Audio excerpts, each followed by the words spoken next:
Hello and welcome to episode 3 of Way of the Taibhsear. My special guest for this episode is Danny Milliken of the band Tuatha Déa.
Welcome to the Way of the Taibhsear podcast. My special guest today is Danny Milliken of the band Tuatha Déa. And you have a new album out, Tuatha Tales, I believe is what it's called. The video is available on Facebook, I noticed, and that seems to be a pretty popular video. Could you talk a little bit about, first off, the video is for Long Black Curl, which is one of the songs from the album. And could you tell us a little bit about that process, about what that was like? Was this your first music video, or have you done that? Yeah, that was the first music video that we've ever done. And it was, actually, it was a great experience. We're actually already geared up to do some more. We joked about the fact that it was kind of like a tattoo now that we got one, we want another one. But that was the first thing we'd ever done. And the experience was awesome. We've been really lucky. We had a really, really good producer on the whole deal by the name of Jesse Jones with Night Song Studios. He came out and he made it easy. It was all shot in one day. Wow. Which was remarkable from what we understand. Having never done it, but we wanted it to exemplify, because Tuatha Tales, the CD, and of course Long Black Curl, which is off the CD, was all inspired by a series of books by Alex Bledsoe. And so we wanted to encompass some of the materials within that book when we did the video and when we did the CD. So, yeah, it was a great experience, and we were stoked. We had a lot of people show up for it and come out and help us make it. And it was awesome. It was a fantastic video. Some of the people, are there any people we might recognize there in the video, or did you just kind of do a cattle call, or how did that work? Well, let's see. There's some people you might pinpoint. Of course, you got the group there, obviously. Yeah, obviously. And then there's some special people in the video, too. There is, I'll give you an example, and again, going back to trying to recreate some of the books, the essence of the books. In the books, there's Tuatha are the Appalachian Fae. They're the dark and light from Ireland. And they're represented in the books by an old man who is the leader of the Unseelie, and a young girl who is the leader of the Seelie group. And of course, you've got dark and light. They don't always correspond, but both need each other. And in the video, there's a young girl. That's actually our other daughter who played that part. There's also Rebecca and Kathy's mother is in there. And, well, actually, all the children that belong to Tuatha are in there somewhere. It's we call them Tuatha Tots. And all of our children, Kathy's daughter and Tisa's son and daughter, and, of course, our other daughter. So we've got some special people there. And Allie Blair, who's a spectacular fire spinner, is very prevalent throughout the course of the video. Yeah. And that was that filmed locally? Well, when I say locally, the order that's hosting this podcast is in South Carolina, upstate. I can see the North Carolina mountains from the studio here. And I understand you guys are from the Gatlinburg area, is that right? We are. We're from Gatlinburg, Tennessee. We're based out of there. It was very local, matter of fact. When we were scouting locations, we wanted to keep it in Appalachia. Again, the books that Alex wrote are all about the East Tennessee mountains. We're about about 35 minutes from North Carolina border. So when you're talking North Carolina mountains and Tennessee mountains, they're pretty much the same thing. But we were lucky. We found that location about 15 minutes from the base of the band, and actually about 10 minutes from where a couple of people live at. And so, it was really extremely local, and the people were gracious enough to let us come in and invade their space. The song Long Black Curl, could you tell us a little bit about what that's about, or maybe the story that inspired it? Well, I can give you a little bit of information, but unfortunately I can't give you too much, because Long Black Curl is Alex has currently 2 books out. One is called Hum and the Shiver, and one is called Whisper the Thing, which are 2 of the songs on the CD. Long Black Curl is the representation or the song that's inspired by the 3rd book, which has not yet been released, and so I'm not at liberty to give out any information. Oh, okay. I understand. But it sort of, in a general way, it's relating the kind of what I already explained a little bit, that there's the Seelie and the Unseelie. They're actually the Tuatha Déa who have traveled to the United States before we settled it. They settled in the East Tennessee mountains, and they've been living there unbeknownst to the rest of the world and the population all these years. People just think they're odd country folk, and in truth, they're the actual faith from Ireland who have adapted. So it's really sort of representative of that, talking about the fact that you've got the dark and the light, and they're both coexisting. One requires the other, even though there is obvious controversy. So that's, I guess, the best way to describe the song without giving up too much.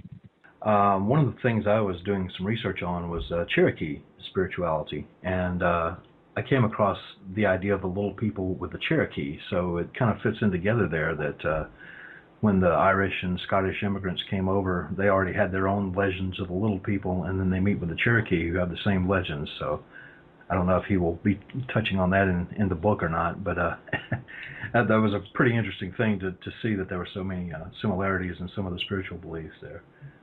Well, we actually, it's funny, we didn't know that either until after the fact, but we had some other people point that out. We've got some very close friends here, of course, living where we are. We're close to Cherokee, North Carolina, and we've had some people point out that a lot of the legends that are representative, we think of as being representative of Ireland, are also existing within the Cherokee legend, and you're about the third person to point that out to us, and I think it's amazing, as so many things are, that how things are so connected without us even knowing it. Your family and your band is literally a tribe in that you're all related one way or another. Would you mind going through the family genealogy and who plays what, that sort of thing? Yeah, that'd be fun. Well, there's me, and I guess the patriarch of the group because I'm the oldest guy in the group. And I am married to Rebecca. And Rebecca, of course, one of the lead singers for the group. Rebecca's sister, Kathy. Say hello, Kathy. Hello. Hi, Kathy. Rebecca's Kathy. That's her, obviously, a direct link in family. There's also my son, Brandon. Brandon, say hello. Hi. That's Brandon. Hi, Brandon. He's my youngest. Then there's Kathy's husband, which has just walked up. That's Chris. Say hello, Chris. Hey. So, related by marriage. I've also got Nikki sitting here with me. Nikki is Brandon's wife, so say hello, Nikki. Hello there. There's Nikki. Rebecca's not near me at the moment, but Rebecca's my wife. Yeah. And then there's my daughter, Tasia, who's also somewhere out and about. We're in Texas right now, so we're strode out a little bit. And then there is Adam. And Adam is the only person in the band that's not related by either marriage or blood, but we've more or less adopted him. I don't know if that's being related has something to do with this, but you're a very tight band. When we saw you at Piedmont Pagan Pride Day, I guess it was last weekend, and you guys are really tight and really on the mark. We were expecting maybe 45 minutes or an hour, but you guys played for like 2.5 hours, I think it was. It's fantastic. That's the thing.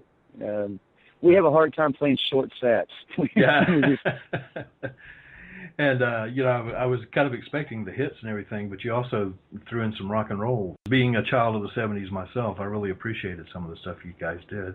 Just a lot of energy. One thing I wanted to ask you about, there's 8 members of the band. Is that just coincidence that happens to coincide with the Wheel of the Year with the 8 Sabbaths? Or At this stage, it's very much coincidence. Pretty much coincidence? Okay. Yeah, when the group first started, now you can tie some connotations into this too. When the group first started, there were 13 of us. Oh, okay. And then it's been sort of an evolution over the course of, now we'll be 5 years old come January. Oh, okay. And we've only been touring for about 2.5 of that though. But when we started out, we started out with no intention of actually being a band. We started out doing drum circle facilitations and that sort of thing, and it sort of organically became what it is. There were hidden talents in the group that I don't think we were really aware of at the time. We started integrating different instrumentation in, and of course some people left the group and moved on to other things, and other people stayed. And as we've progressed, it's become more of a musicality than it originally was. It was originally more just strictly rhythmically driven. I shouldn't say more rhythmically driven, but strictly. Yeah. So now we're down to 8. Yeah, that's. But there's never been, I don't think, any planning involved in anything we've ever done. Sounds like a pagan organization. That happened, and And, you know, for us, that's worked out. So I kind of like the organic aspect of it. Yeah, yeah. And as far as the drumming facilitation, you still do that at a lot of places. Like I think you did, what is it, Tuatha Déa Drum Nation? Is that what it's called? Yeah, that's what it is. And that we still do it. We actually do still do it. That's a separate aspect of what we do. And, of course, the idea that we call ourselves the kindergarten of drummers, because what we want to do is integrate people into the circle, irregardless of their expertise or if they've ever even touched a drum before. And it's more about using the drum as a catalyst for communication and building community, and than it is about teaching, you know, specific rhythms and stuff. But oh, great. Something we still do, and we oftentimes you will find us combining that with the band playing somewhere. When you ended the set at Piedmont, you ended with Mishiyama Gu. Just for those of us who don't know, is there a meaning to that? Is that a Native American word, or what is that? Well, it's a Native American amalgamation. It was gifted to us by a Cherokee elder in the Tennessee, North Carolina area. And the history of it, and this is what's been passed on to me, is of the term. The term itself is supposed to be a very generic way of saying thank you, Creator, whatever that may mean to you personally. It was originated, if I understand correctly, in the Northwest at a powwow many years ago it was a coming together of tribes. So in answer to the question, it is Native American. It doesn't strictly adhere to or belong to any singular Native American group. And it was passed on to us by a Cherokee elder. So but that's pretty much the consensus of it. It's pretty simple.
That song has a very Native American feel to it, and then you've got some songs that have this I don't know if you'd call it, I guess maybe a folk rock feel to it, and then some just right out rock. So you're able to cover a wide spectrum of genres, I guess, and still come out sounding great. Is there any secret to that, or is that just kind of evolved over time?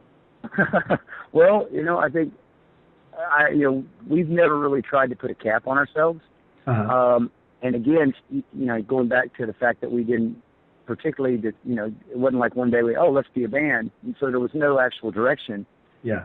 And if you take into consideration, there's 30 years difference between the youngest member of the band and the oldest member. So you've got this, you've got all of this montage of perspectives on music and influences from music, and we try not to negate anything. So I think it's just what happens when you bring together, that sort of diversity. Yeah. And we don't want to be pigeonholed. So we've been open to a lot of things, and you're absolutely right. We'll go from something very tribal to something traditionally Celtic and turn around and do some rock and roll and maybe fall back to something else. And it's just kind of whatever happens. Music, is universal, so we just try to keep the whole eclecticism of it alive. Yeah, and I think it was Rebecca at Piedmont that had, I believe the song was Gaelic that she was singing in, and then she said something along the lines of, "Don't ask me what I'm saying, I have no idea," or something like that.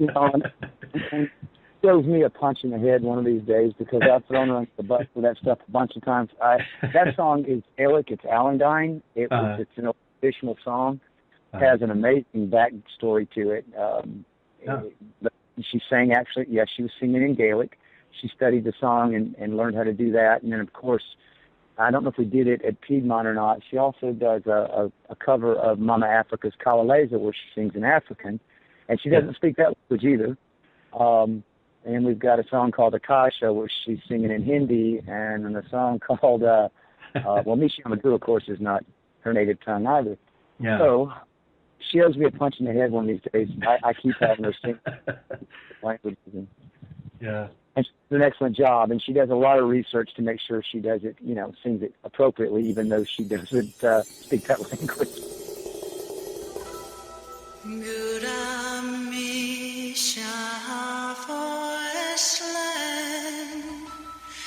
Mark 17 years me candy.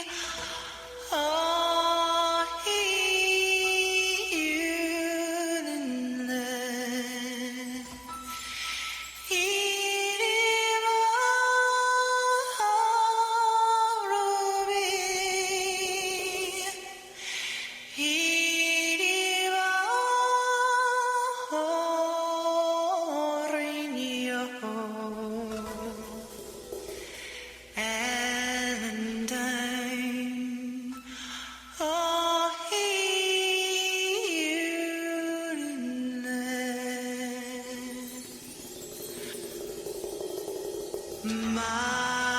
moi c'est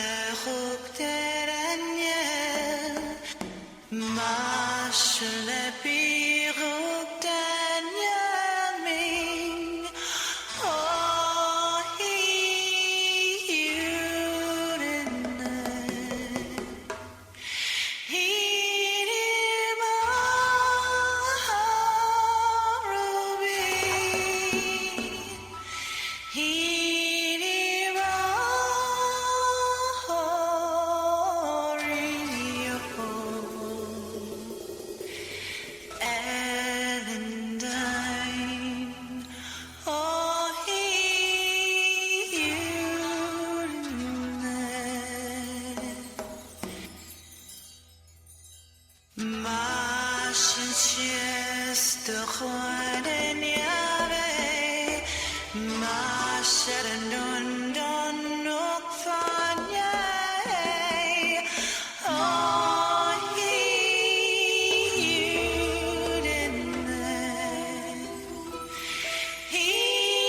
I'm sure you guys were paying attention to the audience there at the concert, but there are old people, there are young people, there are people from different walks of life. You seem to attract a wide variety of fan base, and I guess that's a result of having such a diverse musical base.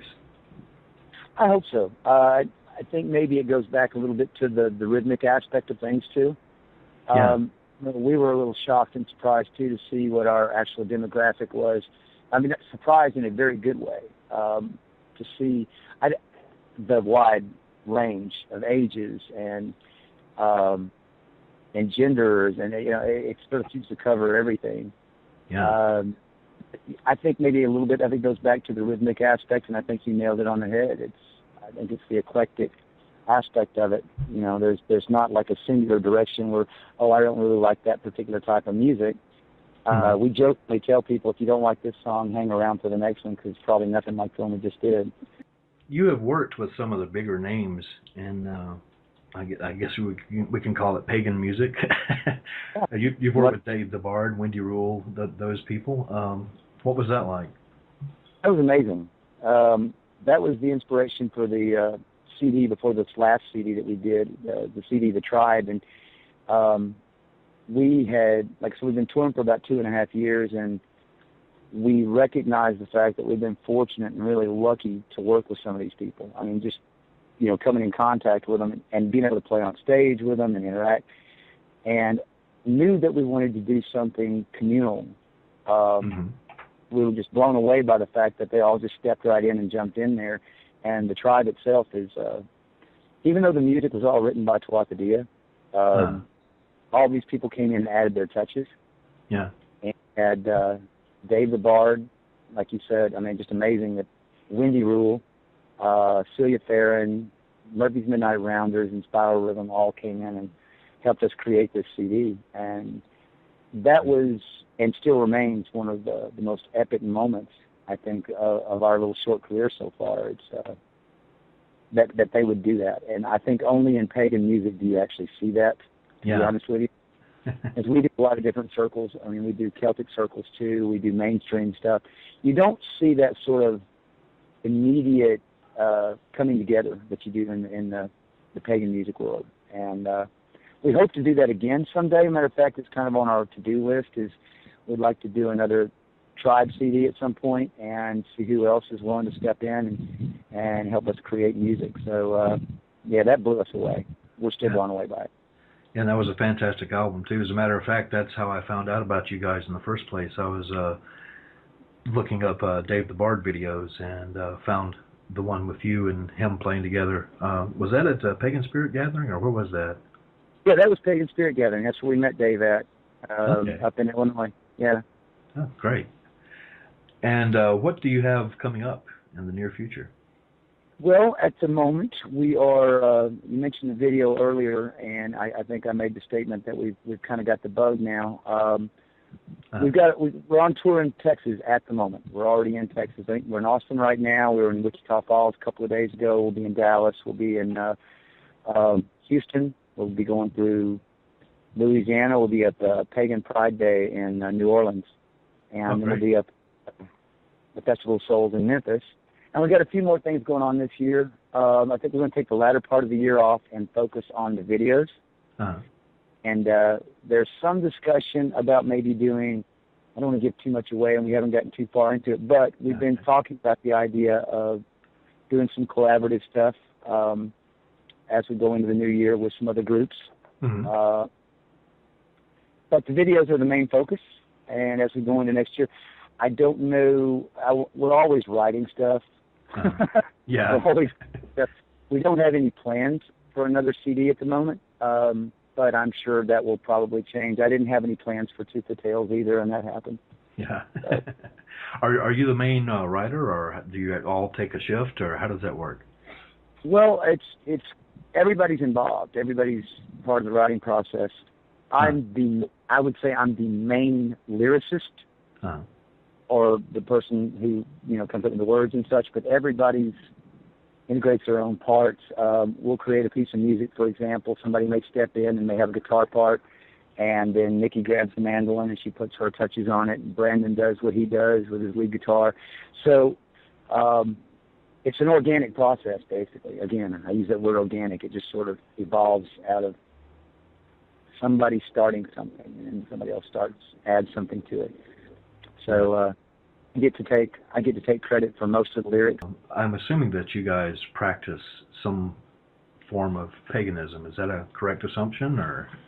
Well, you asked a great question. The band is as eclectic as the music. I myself am pagan. As far as everyone else, there are different perspectives throughout the group that range from being pagan or some perspective of paganism all the way into agnosticism. You know. Mm-hmm. And in general, we like to think that we represent the world, and that you know how all this, despite your varied perspectives, it shouldn't preclude your ability to be harmonious. Yeah. So some of us are, some of us aren't, and I've always made it a practice to speak for myself. Yes, I am. Okay, sounds like a good plan. Becca would if she was sitting here right now, she would tell you she practiced Beccaism. Okay. Yeah, everybody's diverse here. Okay. How many converts to Beccaism do we have? How many converts to Beccaism? I don't know yet. She seems to have an impact on people, though. Yeah. You know, we refer to her as a who. You know, like Horton Hears, and oh, okay. Yeah, it's that kind of what we call the who energy, and it seems to be a bit contagious. Yeah, so. Yeah. Actually, the whole band is contagious. It was amazing to watch the amount of energy that you had, and you managed to sustain it for that whole 2.5 hours or however long it was you guys played. It was. I was worn out just watching you guys. A lot of it's contributed to the folks out there in the audience, because I hate to use the word feed off of, but we certainly respond to, you know, the energy that's going on out there, and that gets us through a lot of these long sets. Without the audience, there's no need for us to even be there. So I don't want to take credit for all that energy. It's theirs as much as it is ours. It's very obvious that you love what you do. That's really a great thing to see. Thank you. We're almost out of time, so is there any... Could you tell us about, do you have a website? Where can people go to find out more about your music? Yes, and by the way, we're having a little bit of trouble with Facebook at the moment. Normally I direct people straight there. There is a couple of Facebooks you can go to. It's not being as cooperative with us at the moment as it has been in the past, so information may be a little bit harder to find. But the website is pretty easy to find. That's www.tuathadea.net. Okay. Also, a really good place to find information on the group is Reverb Nation. And you just simply go into Reverb Nation and look up Tuatha Déa. And we've got, I think, most of our touring dates are there. All of the music is there. The videos, anything, you know, a lot of biographical information is there, photographs, all that sort of thing. And the website as well. You can buy downloads. If you like the music, you can buy them straight off of, the downloads can come straight off the website. And if you're looking for physical copies, you can go to Amazon. Okay. And I noticed also, just right before the show, that on the Circle Sanctuary page, they had posted a link to a group called Tuatha Déa Groupies, I think it was. Yeah. And that's the result of our problems with Facebook right now. We've got some folks stepping up trying to help us out. Facebook kind of changed our page around where we can't communicate the way we were communicating. We're trying to resolve that. But we've got some folks stepping in, creating some groups that to help us out and help us get the word out on what we're doing and where we're going and that sort of thing. And that's one of them. Sounds great. Well, I appreciate you being here, and hope to have you again sometime. Well, we appreciate you having us. Thank you very much.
shadows crawl beneath this wretched world. I breathe real slow like and dream about a long black curl, 10 leagues long, twirling through the braids of time to the 10 they know, and a past better left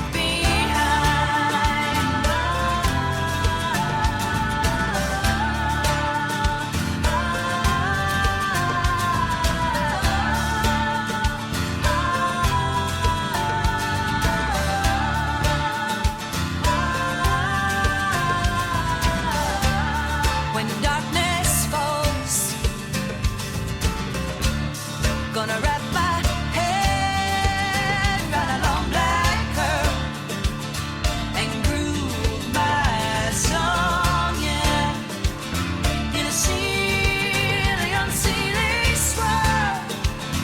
No rights, no wrongs, just shades of both black and white, 'cause the blood is strong, yeah, and the day must embrace the night.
When darkness falls,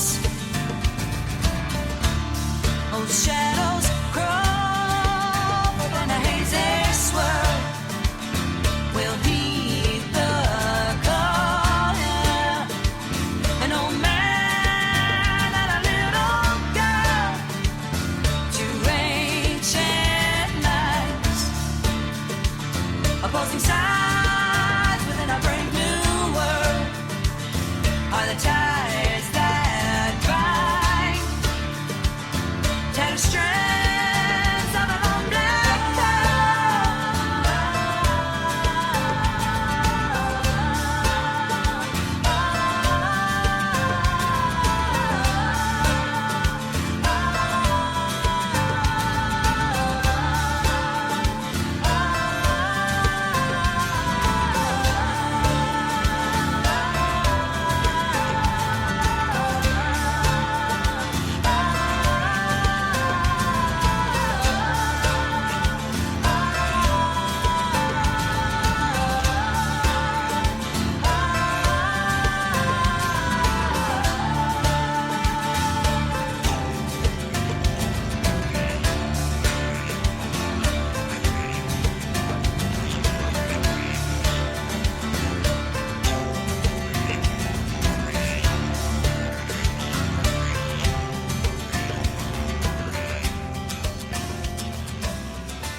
In the Way of the Taibhsear, we use the Celtic tree alphabet known as the Ogham.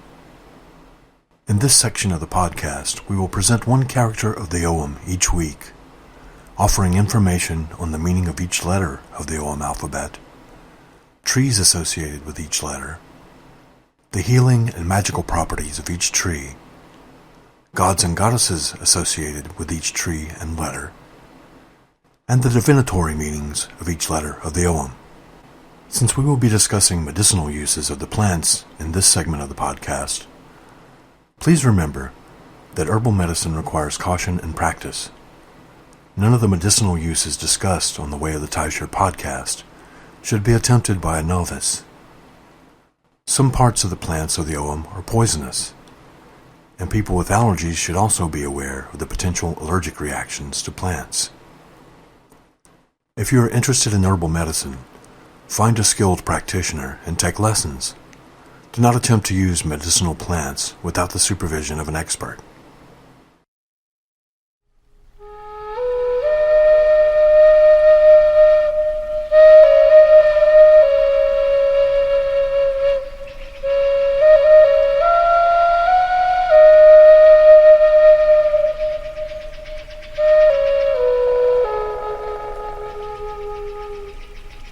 The letter B of the Ogham alphabet is Bay.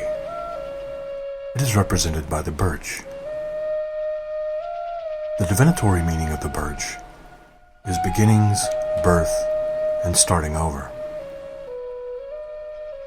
The white birch's bark is so thin that it may be peeled away like paper.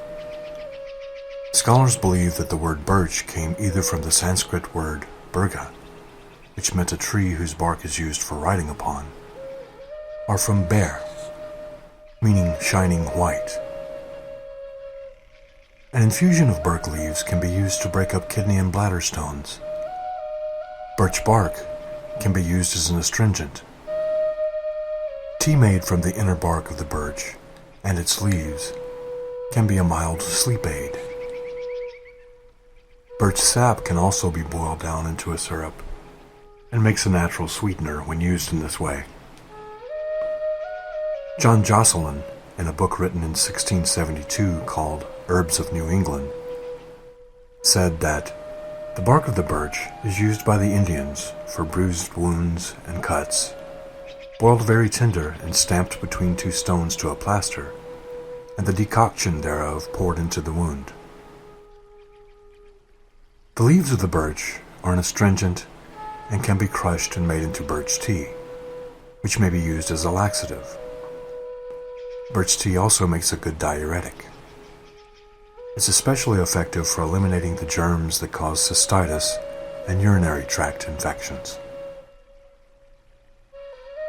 Both birch leaves and the sap of the birch are high in vitamin C, so either may be used to prevent colds and flu.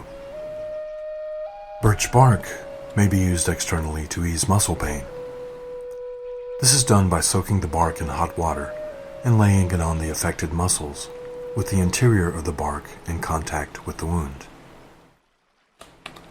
Oil from birch bark is an antiseptic, and it was used to heal rashes or skin infections like eczema and psoriasis.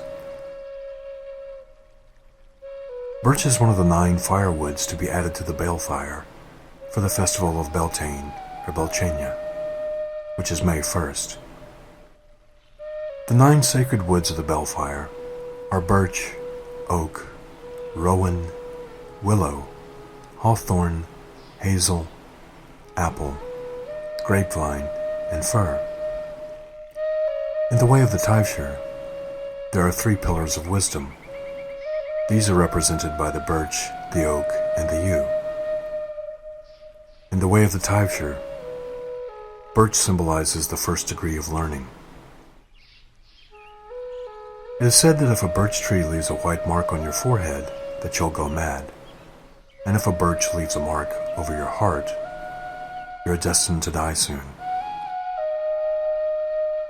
Gods and goddesses associated with this plant are Druid, the white goddess, and Tyrannus, the god of thunder.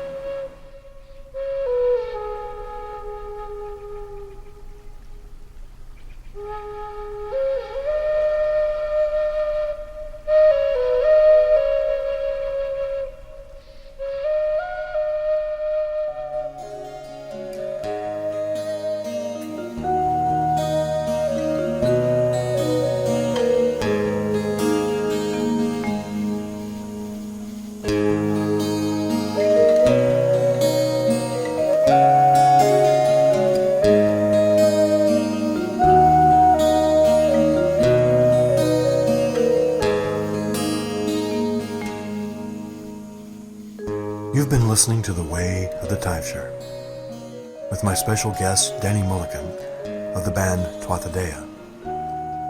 The Way of the Taibhsear is the official podcast of the Order of the Taibhsear.